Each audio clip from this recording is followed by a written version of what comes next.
What's up, guys? This is the BoardGameRoamer, and I'm here with a playthrough of Zephyr Winds of Change. This is a game published by Portal Dragon and designed by John Meekling and Aaron Cluck.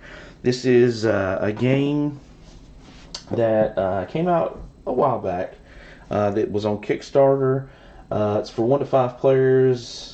Depending on the scenario, variable time anywhere from 20 minutes to maybe an hour per player.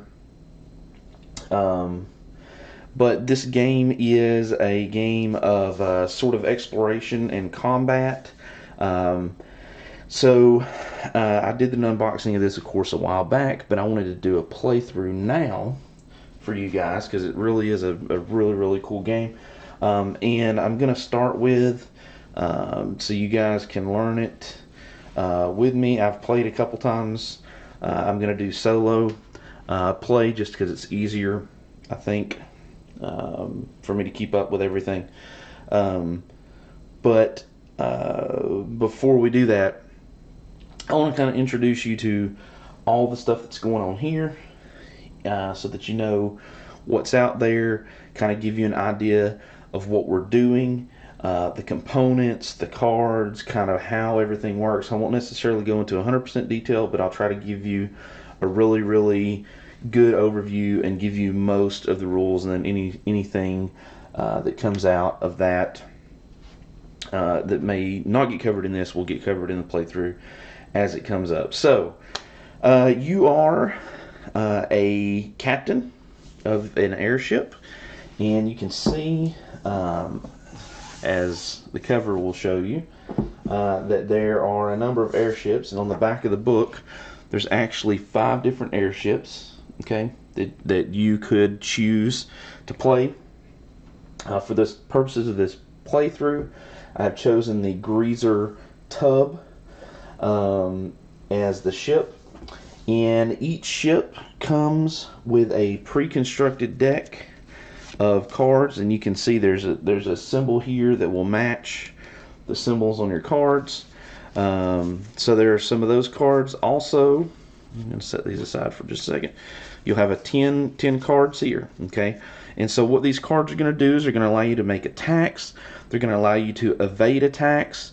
They're going to allow you to possibly repair armor. And you're going to be using these during battles, during your turns, to draw these cards to try to deal damage or evade attacks to the enemy ships that you're going to face. Now, one of the interesting things about this game is that there are basically three different kinds of cards. Okay, each card, if it's not a system card, well, system cards do too, but they're denoted by one of 3 symbols. So you have this double swords, kind of think of that as combat. Then you have this looks like wings with a starburst, that's tech. And then you have this kind of loop the arrow, that's maneuver. And so each of these cards, when I say those things, they're all better at certain things. So combat cards, obviously dealing damage. Tech cards, that lets you maybe repair a system or refresh a system or a person, or put cards back into your hand from the discard, things of that nature.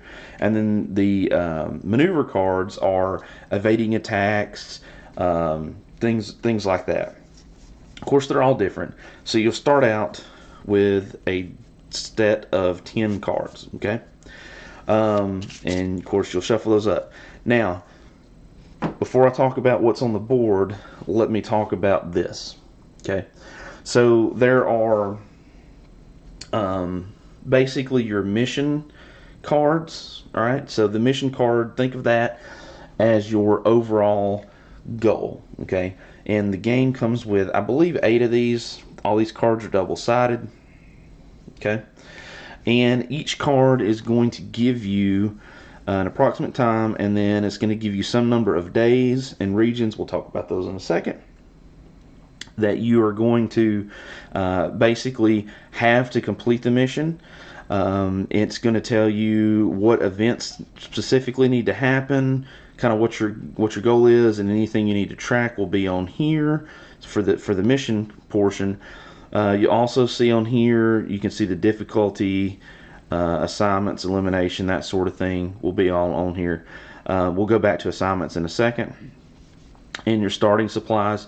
So when you, as a captain, when you start, okay, and we use these white cubes to track that, so we start on day 1. So in this case, we put that on the 1 slot. All right. As captain, you'll start out with a basic ship that literally has nothing but these 10 cards. Okay. So each mission is going to give you some number of starting, either starting money to outfit your ship, or it's going to give you, say, you take 1 hull upgrade, and hull upgrades can either be health or armor. 1 hull upgrade or 2 hull upgrades, or it's going to tell you, it's going to prompt you on what you can do. Okay, so that's how those works. This is your overall timer. So you'll look at that timer, you look at your mission, you'll pick your ship, and you will outfit your ship based on what this says. Now, the other thing that this card shows, and I'm going to pull this out here, is you'll see this symbol right here. Okay, this particular symbol with this this mission is a spyglass, but I'll just show you as an example. So what I've done is I've pulled out all these assignment cards. So basically, think of assignments, okay? And this is just the ones that pertain that have this symbol on it. All the assignment cards are kind of like mini missions within your main mission. This is how you're going to determine what kind of cards you can draw for what happens during the day. There's basically 2 types. There's combat, and then there's scavenging, where you can either fight some ships or potentially just find some scrap, which is basically the game's form of money that you can use to outfit yourself and buy crew and systems and all that, which we'll talk about all that in a second, so just bear with me. So here's the assignments, right? They have this little cool back. Also, I'd just like to say about this art for this game, I love it. These are not worn cards, right? These are not worn backs. That's the way the art is, which I really like that look. So back to the cards. So you have your mission, and then you have assignments, okay? And so you will pull, if you do not have an assignment, you will pull an assignment, okay? And you'll look at it and you'll determine if you want to do it. Now, assignment is very similar to a mission card, all right? So you can see in this particular assignment called Thin the Ranks, we have locations that we can go to, and there's some symbology on here with a question mark. We can choose one of 2 options. We can choose the combat option or the scavenging option. And again, I'll show you those decks in a second. Or it may have, in this case, an A and a B, and so there's specific things it tells us to do. A, draw an enemy ship. If you defeat it, reduce the amount of enemy ships the commander has at event B. And then, of course, the last step would be B. So you, as a player, have an option. You can, when you're dealt an assignment, you can choose to take it, or you can choose to not take it. Okay, so let's assume for just a moment that you don't take it. All right, and well, let me backtrack for a second. You'll also notice that there's this allies spot down here. So if we weren't playing solo, you can pick an assignment. You get an assignment. You can choose to do it or not do it. Your friend who is not already on their assignment, whoever else is playing that's not already on an assignment of their own, gets these cards. If they choose not to do it, you can all team up. Now, there is a variable number of allies that would be maxed, so you would all participate if you had allies here. Okay, so let's say that I had 2 people playing 3-player game. Maybe these 2 people end up wanting to go with me on this. You would all compete in the combat. You would all have to split the combat rewards for defeating the ships. Scrap wise, if you do salvage, same thing. You've got to decide how to split it, and that's done by whoever is the lead, and the 2 allies basically don't get a say, is essentially the way that goes. So that's what that is. So so you can do an assignment, okay? And at the end of the assignment, some assignments have rewards, some don't. But this is a way to go through the days. Now, there is an interesting thing that I have not shown you yet, and that is, let's go to this here. So, on the cards, and again, it's different for each mission that you're on. You notice this says the first region, second region, third region, okay? And so, when it refers to a region, it's actually referring to this deck, okay? So this is a deck of regions, all kinds of different regions, and we'll just flip the first one over, and that will be the first one that we do. So each region is different. Each region has some sort of effect. So this one is called the Potter's Haze. Instead of choosing skirmish or scavenge on normal exploration days, which is a question mark on the assignment cards, you must roll even, draw skirmish card, odd, draw scavenge card. So basically, this kind of like overrides your card. Okay, so that sits there. So as we progress, right, imagine that you're kind of like flying around in an area, you're flying through an area, and as we progress regions, okay, that's going to change. The region's going to change. We're going to get a different skill, or not a skill, I guess a special ability of the region. And those are going to be all kinds of different things, lots and lots of different things. So let's take a quick look, since we're talking about combat and scavenging. You have two decks. You have the combat deck, okay, swords. This is mostly fighting different patrols, fighting different ships to get not really experience, but to get scrap and to get systems potentially. Scavenging is primarily, you're going to be rolling some kind of like some test sort of things. It's not necessarily always a test, but a lot of times it's a test. And it may be even some things with your crew that you do, right? But it is important to note that in either the combat deck or scavenging deck, in both of those cases, you're not necessarily always 100% guaranteed to do combat in the combat deck or scavenge in the scavenge deck. There are cards in both. For instance, in the combat deck, there's cards that'll say draw a scavenge card, or the text of the card is really a scavenging type mission. You're not even doing any combat. So you're not 100% guaranteed, but more than likely that is what you're going to get. Okay, so let's go now. Let's kind of switch gears. Okay, let's talk about the player board and some things going on the ship. Now, I've already outfitted this greaser tub based on the scenario that we're doing.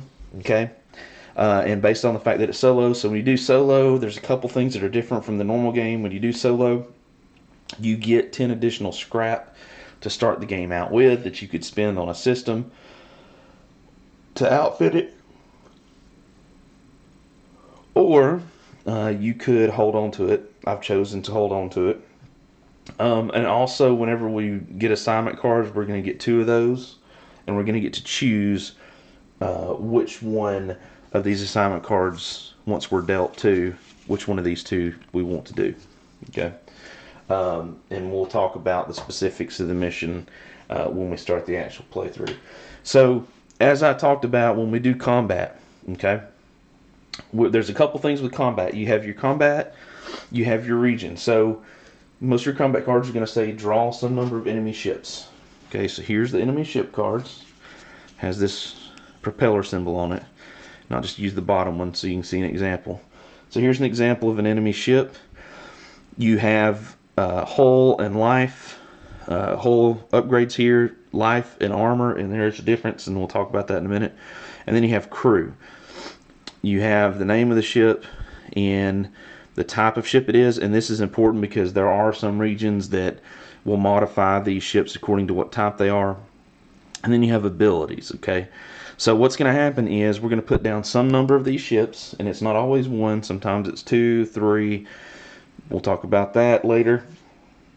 But depending on what region we're in, which is why the regions are important, the region will determine how we outfit this ship. And what I mean by that is how difficult the ship's going to be. So as we progress in regions, the difficulty of the ship will change. So for example, in the first region, this ship on the bottom particularly has 1 health and 1 crew.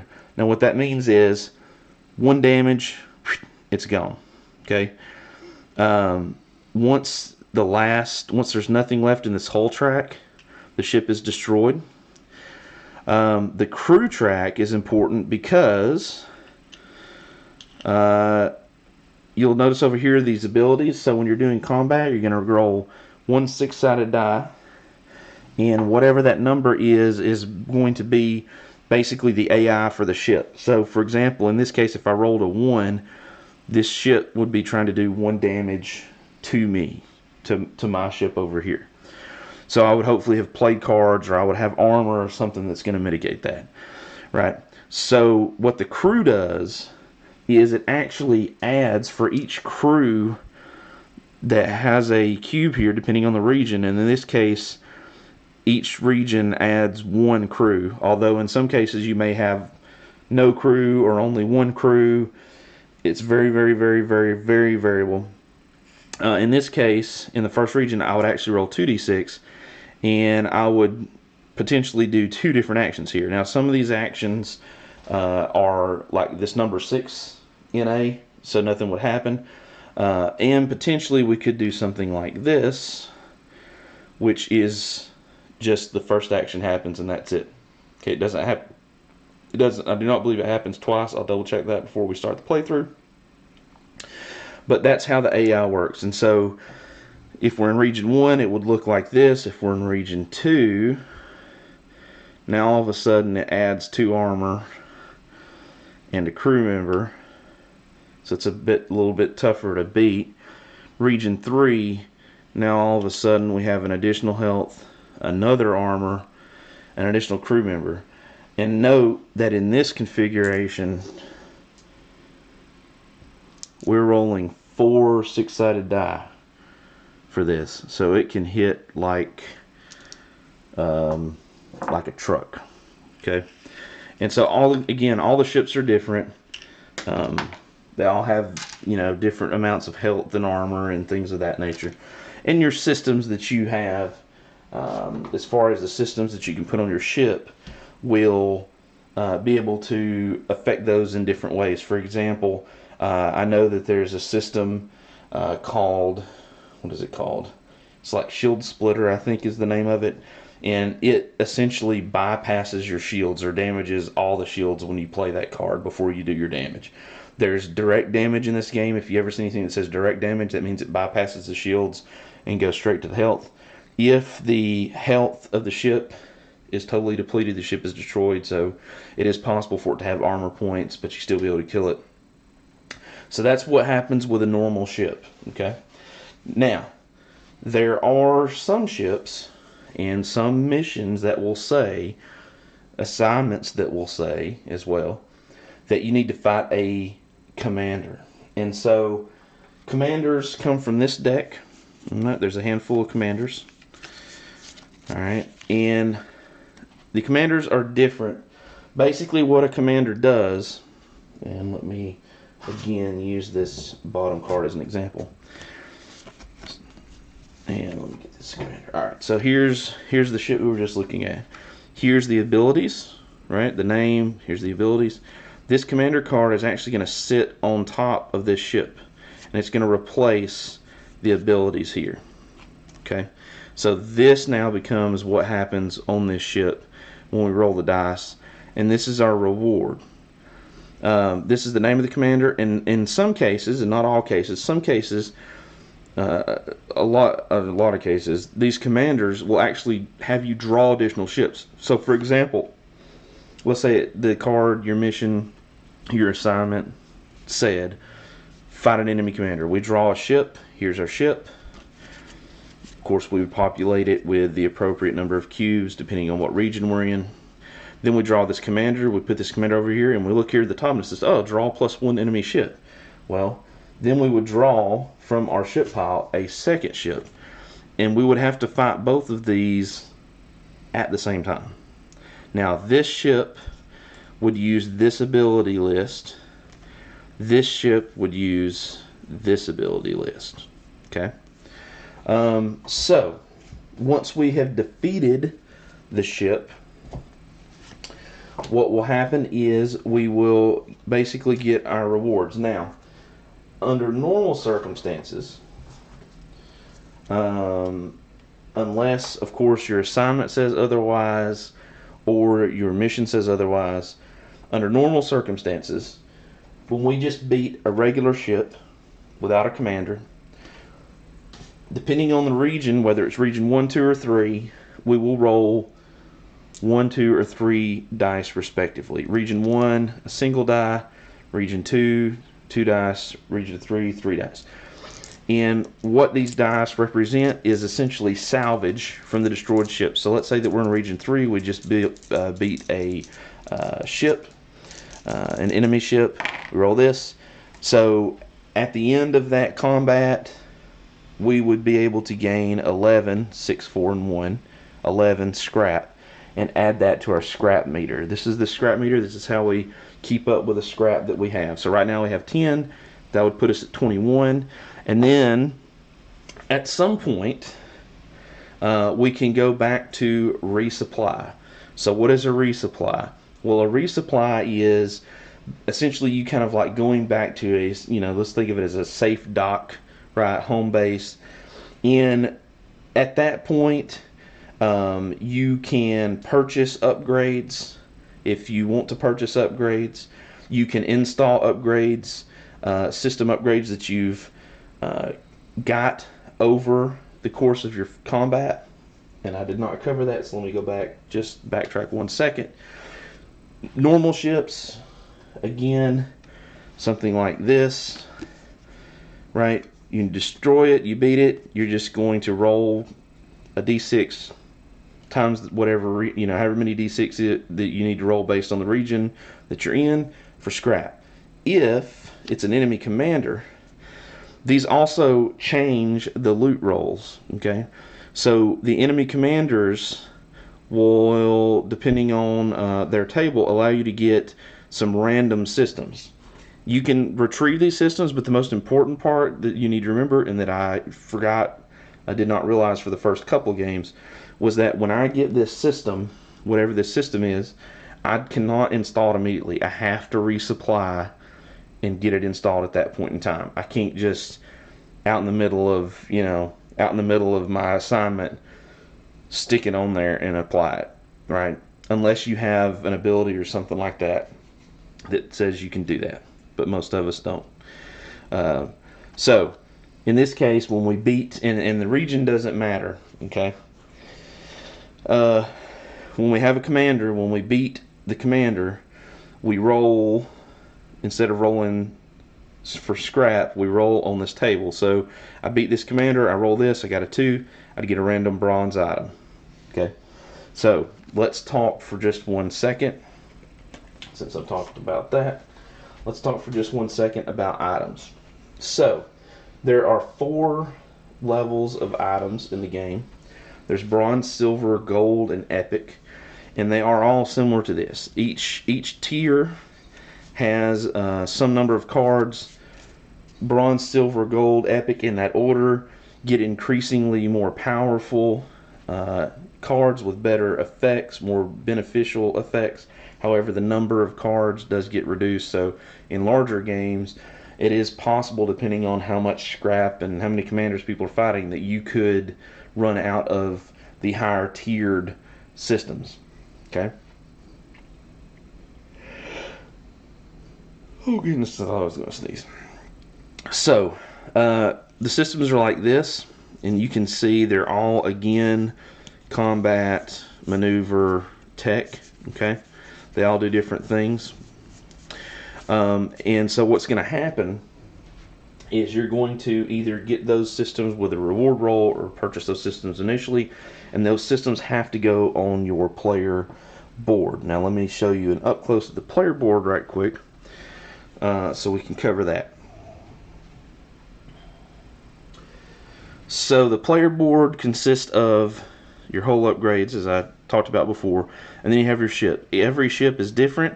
Every ship configuration is different in that there will be a varying number of technical, excuse me, tech locations, combat locations, and maneuver locations.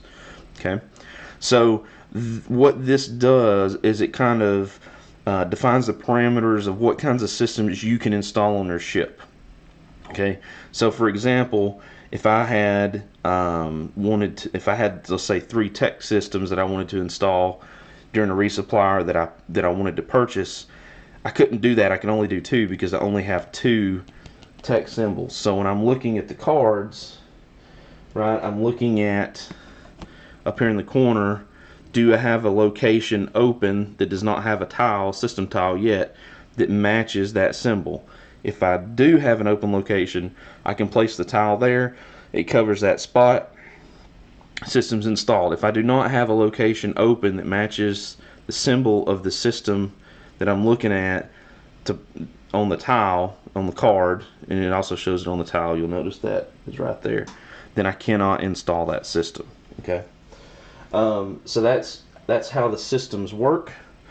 Your ship also has, of course, it's got the name. It has a starting hand size, so that's just your default size. And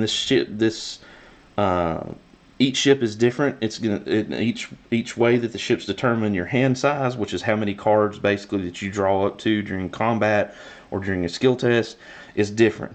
This particular ship, the starting hand size is 2, so you're always going to draw 2. And then it says add an additional card for every 2 ship systems. So in this particular ship, adding systems is how you increase your hand size. On other ships, it may be adding crew or something like that. Also, every ship will have a special ability. And this particular special ability says repair once per trip. Immediately repair one of your currently damaged hull, either health or armor. So you can do that. And we'll talk about the difference between a day and a trip and a region here in just a second. You'll also notice that there's some slots down here, and above each one of these slots you have a symbol matching one of the 3 types of cards, whether it's tech, combat, or maneuver. These locations are used, and we'll switch gears again for a second, are used in order to hire crew members. Now, crew members are basically excuse me. Crew members are basically divided into 2 components. Okay, there's 2 pieces that make up a crew member. The first piece is a faction. So there's actually 5 different factions. There's a greaser faction. There's the Imperial faction. There's the Bandit faction. There's the Merchant faction, and then there is the Rogue faction. Now each one of these factions at the top of the card has an ability. For example, the Greaser is, I know it's really hard to see, so I'm just going to read it to you. Repair one of your currently damaged armor once per day. So this is an ability that I can use, okay, at some point in time when I'm doing combat, or depending on what the ability is, it may not necessarily be in combat, but I can use this card once per day, right? This power once per day. This rogue card, draw 1 card, play +1 maneuver this phase once per trip. So the interesting thing here is the different factions. Some of them are once per trip, some of them are once per day, okay? And again, there's 5 different factions. So this, whenever you hire a crew member, you always get to choose which faction that you want them from. However, and this is important, you get to choose the faction, but you don't get to choose the personality. Alright, so what do I mean by you don't get to choose the personality? So this is a personality, okay? It is a clear plastic card, Okay, and it has a personality on it. This person's got their name, and then they have a skill. And again, these skills can be once per trip, once per day, once per region. They're all different. Okay, and there's a pretty sizable deck you can see here of all these guys. So what happens, and this is the same thing, for example, with the greaser, with the faction cards, you use it, you flip it over, and it's going to show exhausted, and then it's going to say restore this ability upon returning to this resupply, restore this ability at the end of the day, etc., etc. Faction card, we can flip it over, restore this ability at the start of each day. Now, even though it's one person, the faction ability and the ability of the personality, right, of your crew are separate. So, for example, maybe on one day, you know, on the first day, I have to use this greaser because I'm doing combat, and maybe for some reason I want to go ahead and use this once per trip ability, so I flip this. Okay, so now I've got something that needs to be reset once per day and one ability that's once per trip, and I choose not to go to the resupply because I'm in the middle of an assignment. So I'm going to refresh this greaser ability, but I'm not going to refresh my actual personality. So day 2, I could actually use this faction ability. So at the end of day 2, I go back to the resupply. So at the start of the 3rd day, this is going to come back up, but because I went to the resupply, now my personality is ready to go. I'm ready to use it again. And there are some personalities, some cards, some abilities that will let you automatically refresh a faction card or a personality card. Okay, so what do these do? Why do we have these crew cards? Crew cards are important because you remember the symbols I showed you, right? One of the 3 symbols of the types of cards we have. Wherever you place this crew card on your ship, essentially adds that type of card to be played. So as captain, when I'm in the middle of combat and I draw, let's say, let's just use this as an example. 1, 2, 3. I draw 4 cards, right? We'll set these aside for now. So I've got these 4 cards. So I've got 1 maneuver, 1 tech card, and 2 combat cards. As a captain, I can play any card I want. Doesn't matter what the symbol is. But I can only play 1 card. Although there are cards that will say, hey, you know, play this card, then immediately play another one or something like that. But under normal circumstances, unless the text says differently, I can only play 1 card, but I can play any type. The advantage of crew members is because this crew member, I have a crew member, whatever symbol is above their location, their station on your ship, I can play an additional card of that type. So, for example, if I did not have a crew member, I could pick 1 card. All right, maybe I choose to play deflection. Okay, and it's going to do this. We can explain the card when we actually play it during the playthrough, but that's it. Normally, even though I have a hand of 4 cards total, right? These 3 and this one right here, I can only play 1 card because I'm the captain. As soon as I have a crew member, whatever that location symbol is, now I can play another card. So in this case, now I can play either the shield splitter or the cannon blast because I have somebody there. Also, I would note that whether this crew member and or this faction are exhausted for the purposes of playing cards during combat does not matter. You can still play an additional card, okay? They don't have to be unexhausted in order to use them to play the cards. All right, they just have to be present. Because the assumption is they have a special ability, right? But under normal circumstances, they're going to be doing their regular day-to-day activities. and part of being the crew is manning their station.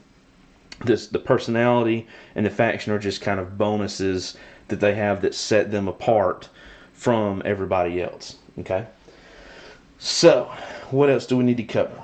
All right, so we've covered factions, we've covered our player board, we've covered the scrap meter, we've covered missions, we've covered regions, we've covered assignments, we have covered the combat deck, we've covered this salvage deck. So the other thing we need to cover right quick is or I guess I should say our warlords. Okay, so warlords are very different. They're super tough. Okay, they are basically commanders, which are what these guys are. Remember, that give us the reward rolls. They're the guys that are, telling them what to do. All right. So with warlords, basically what happens, and I have not done these much, so I'm going to have to look this up, make sure I tell you right. So with a warlord, we have these cards right here. So this is the warlord deck. Here's an example of the warlord. Okay. So each warlord, you can see some symbology in the corner here. Right, you've got this little sunburst symbol and looks like a wave, and then there may be some other text, like for instance, this guy adds +1 crew to enemy ships. So depending on when you fight him, he could help them roll more dice. They have damage, right, that they can take, but you'll notice they have an ability, which is what this sunburst symbol means, and then they have this wave. Okay, and that is represented by these two decks. Okay, so there's one deck, that's the sunburst. So this is going to give them basically the equivalent of a commander card. All right, this is going to get their AI, so they're all different. All right, it's random. And then you're going to have wave cards. So there's different waves that are going to tell you to draw some number of enemy ships and or commanders, but modify different things. Like for instance, this is draw an enemy ship per player, but then add another wave card. So when you fight a warlord, essentially you have to go through all these waves, defeat all the ships, and also defeat the warlord himself. Super difficult, especially when you get into like later regions where those cards, those commanders are coming out, and they're drawing more enemy ships out because of what the commander cards say. It just gets absolutely crazy. Okay, but that's how the warlords work. Okay, so let's talk a little bit about next what happens if, and this will probably happen at some point, if we get damaged to the point where, and when we get damaged, I didn't show this before, we just flip these tiles over and it shows this broken symbol for armor, and it'll also show the same thing for health. So if we ever got to the point where both of our health tokens were flipped over, okay, they're destroyed, this is we're considered to have taken critical damage. We're not out of the game, okay, we can still continue to play, but we have some things that we have to do. So what happens is, and there is a really good player aid, all right, in the box.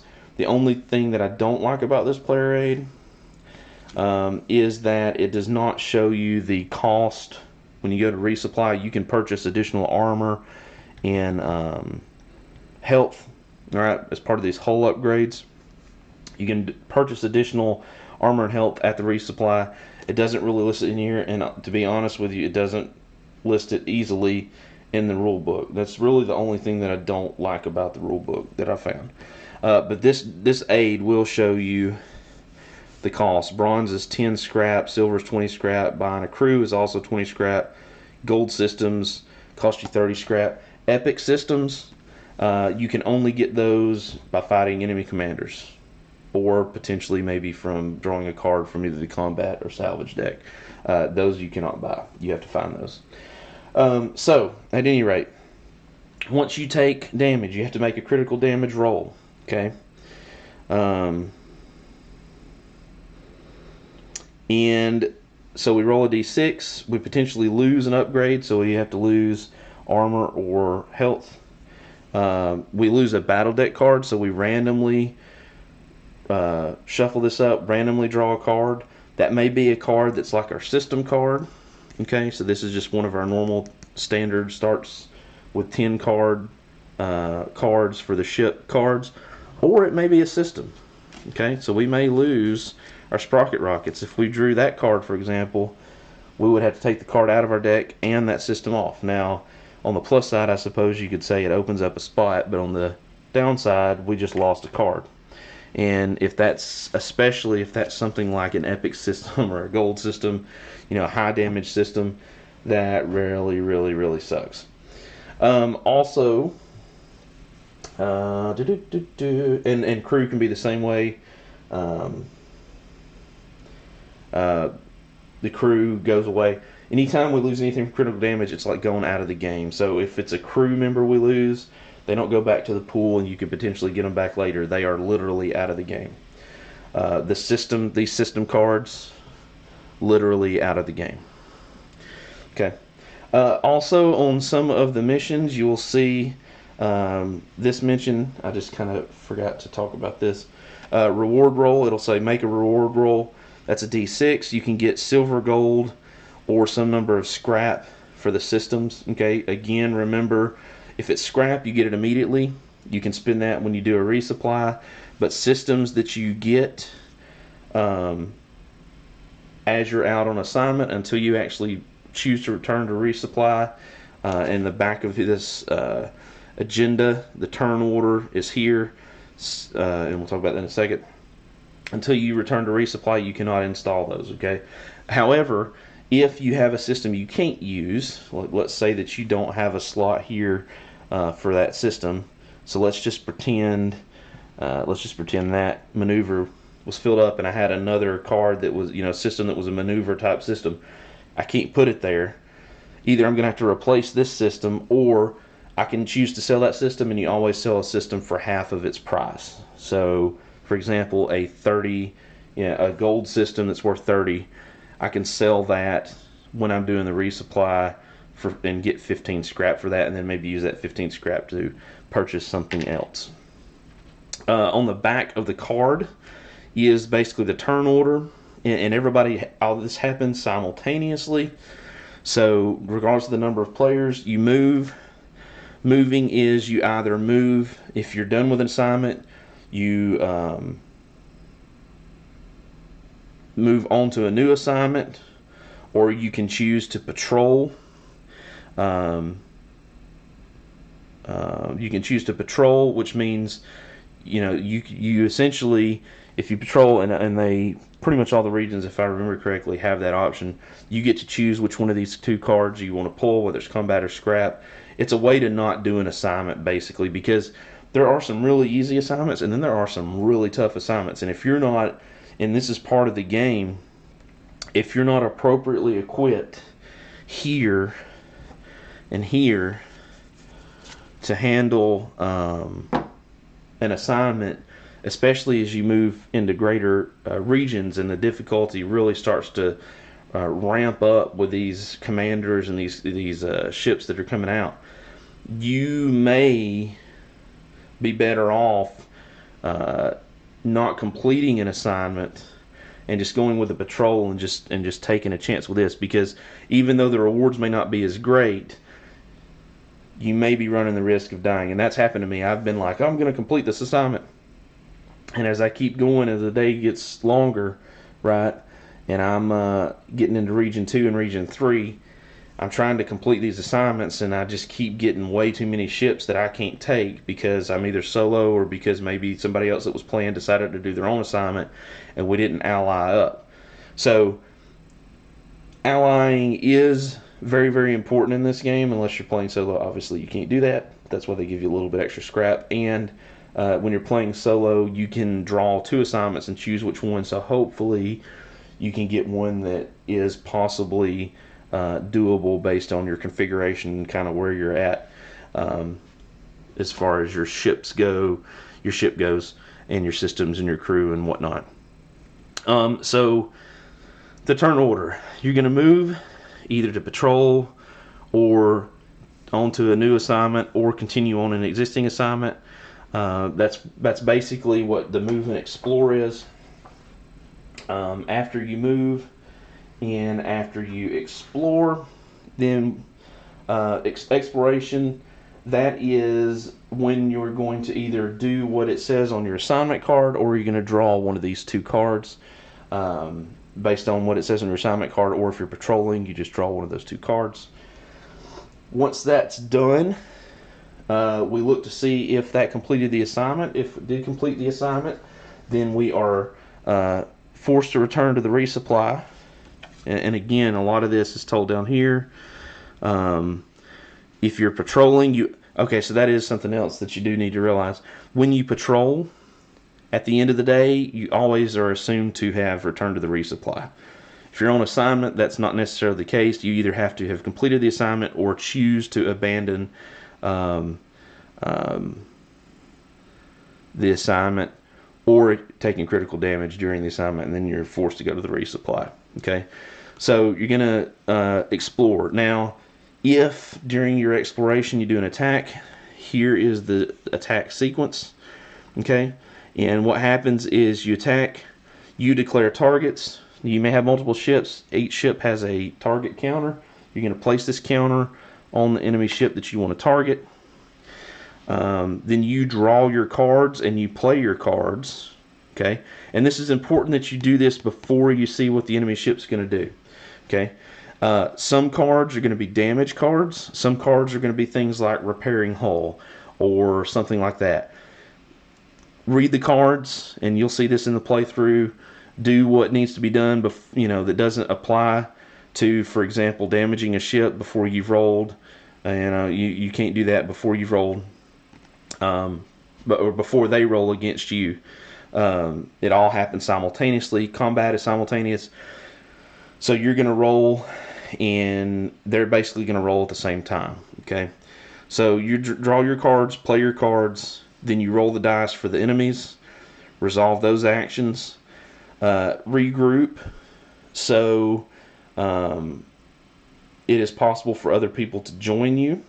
Okay, and then you discard cards, any cards that you don't want in your hand. So maybe you can draw 4, you played 2, but the other 2 cards are just not going to do anything for you. Maybe you want 4 new cards. You can discard the 2 cards that you have, so you can draw 4 brand new cards. And then that sequence of A and B, attack and regroup, happen over and over and over until either you are destroyed and lose all your healthful upgrades, or your health upgrades, or you destroy all the enemy ships. Once one of those 2 things happens, assuming that you destroy the enemy ships, the salvage happens. Okay, you roll for scrap unless it's an enemy commander, and then you roll their roll there, and then you're done. Okay, and if there is a battle, just remember that it's on the same day. So if I go like day 1 and I draw a card and it says, draw an enemy ship, and I do all this attacking, all that's on day 1. Okay, so what else have I not covered? I think that's I won't say that's an overview because that's pretty in depth. But yes, that is Zephyr Winds of Change. Again, I'm really excited about this game. I've played through it a few times now. Hopefully I won't forget too much. But check this game out. The game also comes with the Founders Edition anyway. Comes with these really cool dice. So these are not, as you can see, very easy to see. So I'll be trying to use these black and white, possibly even these red dice, just so that you guys can see what is out there. So when we come back, we'll start the playthrough. I do not know if I'll do this all in one episode or 2 episodes or what. We'll just see what happens, and we'll get everything shuffled up. We'll look at the cards that we've got for this particular ship, and the systems we've installed, and the crew we have. All that's already done. I just took, if it's your first time playing, and this is all based on this particular mission, they have some default loadouts for each of the ships. So that's what I took, just to make it easy. And then as you get to play more and more, then you can choose how you want to do it, and buy whatever you want and outfit them any way you want based on this assignment. This particular assignment, it tells us that we start with one ship with 2 structure hull upgrades. So we get these 2. These don't come in broke. These 2 like that. For each player, outfitted with 90 scrap. So that 90 scrap is what we've used to buy the 2 armor, the systems, the crew member, and then we had 10 left over because we're doing it solo. So we'll talk all about that in the first episode of the actual playthrough. But hopefully this gives you a really good idea of exactly how this game plays. And I'm looking forward to this. Thank you guys for joining me on this Zephyr Winds of Change adventure. I'm the Board Game Roamer. Thank you for watching. Thank you for subscribing. And I will see you, ladies and gentlemen, in the skies of the next video. Bye, guys.